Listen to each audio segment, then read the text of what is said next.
Hello, welcome back to the bait shed. Right, so what were we talking about last week? I left you with a bit of a brain teaser, didn't I? But we'll come to that in a minute. We'll have a quick recap on what we were talking about, and then we'll have a look at this brain teaser. All right?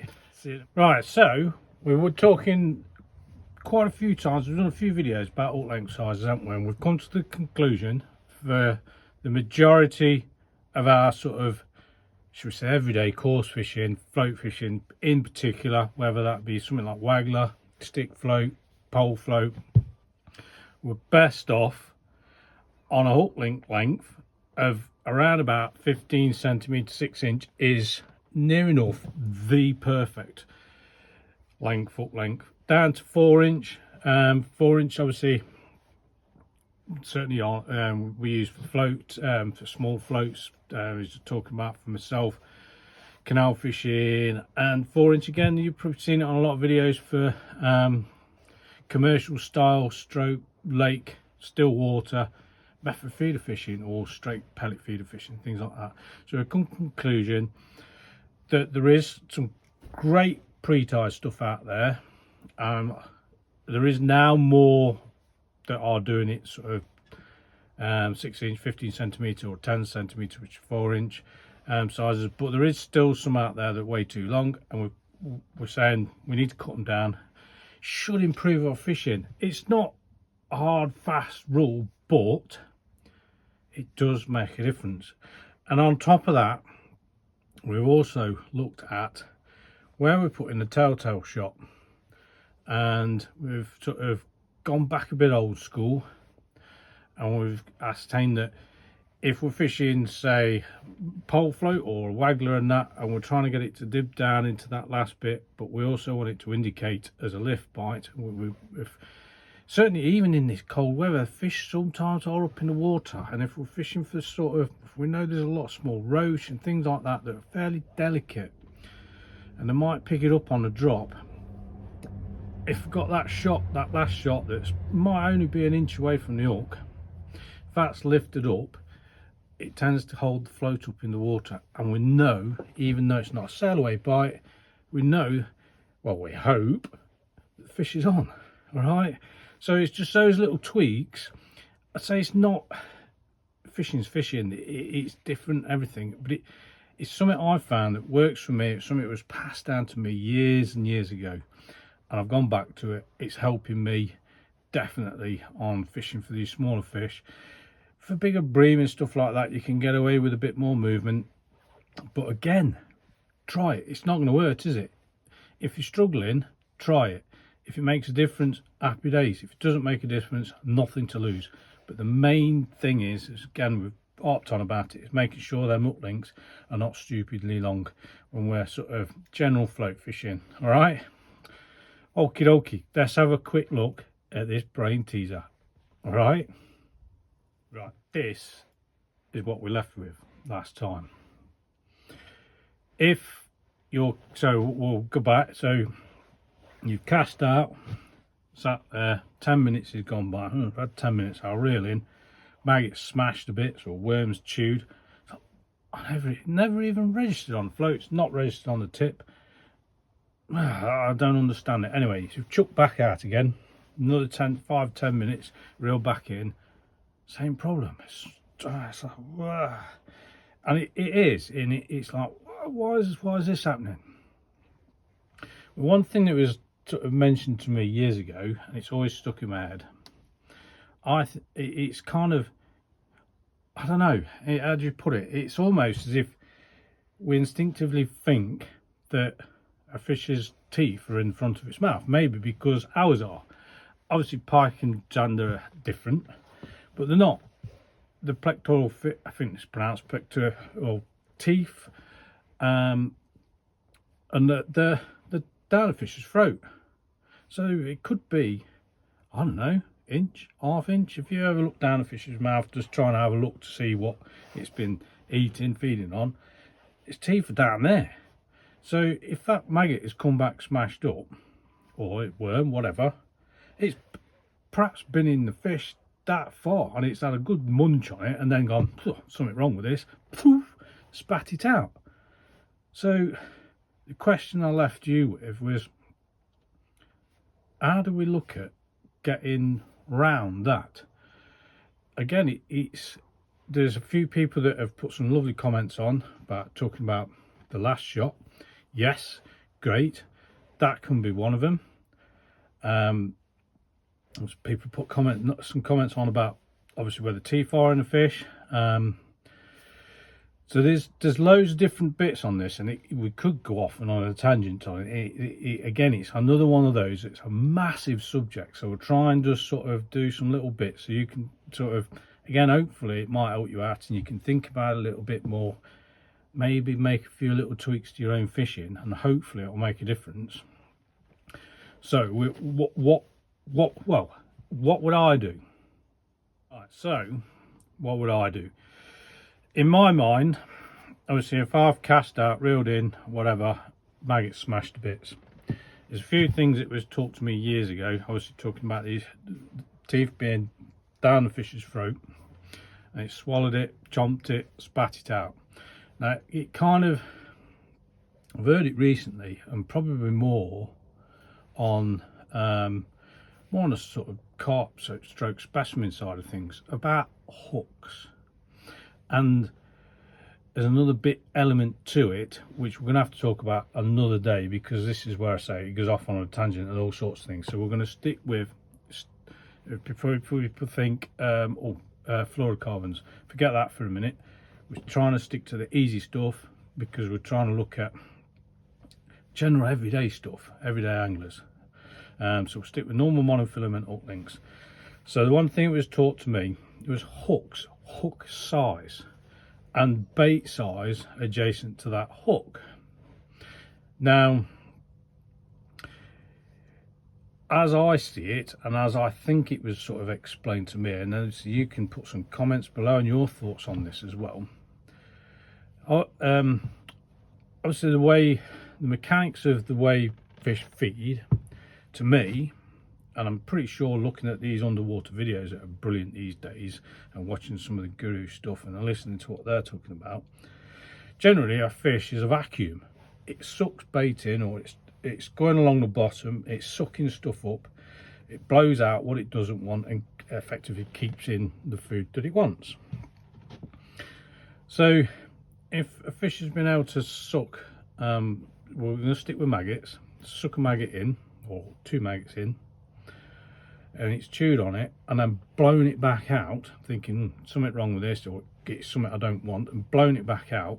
It's travelled back out the fish's mouth, missed everything on the way out, and it's in theory not disturbed the hook. And there was a thing, so just skewing this slightly back to the guru, because it's just popped in my head, on the last, well, not the last ones, the ones that they did about the feeder fishing with Matt and Tank and everybody, and they've got Steve Ringer there.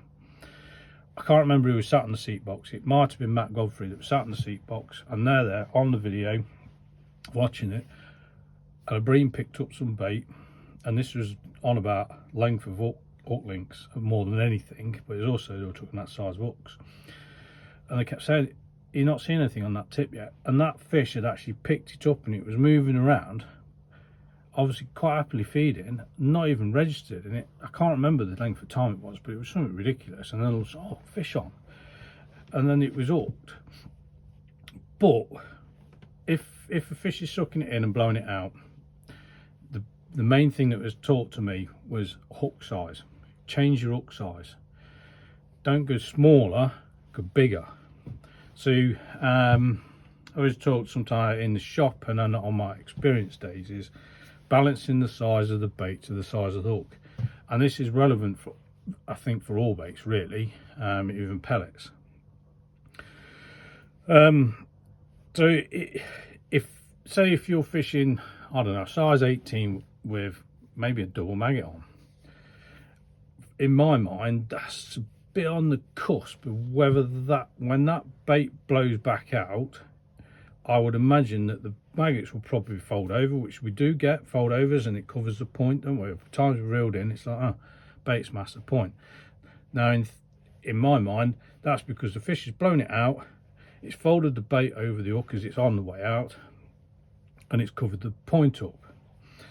So if the hook's bigger, in theory it shouldn't do that. So I always like to go up a bigger size hook. So I might go up to a 16, might go up bigger than that, I might go up to a 14. And it's surprising I've caught really small fish on a stupidly sized hook, because I wasn't actually fishing for them. I was fishing for maybe perch or something. And I remember on a winter league, I think it might have been last year or the year before, I caught a little bullhead on a size 12, and it's like, how the hell it's managed to get it in its mouth and I've hooked it? God only knows, but I've done it. So it just shows that it does work.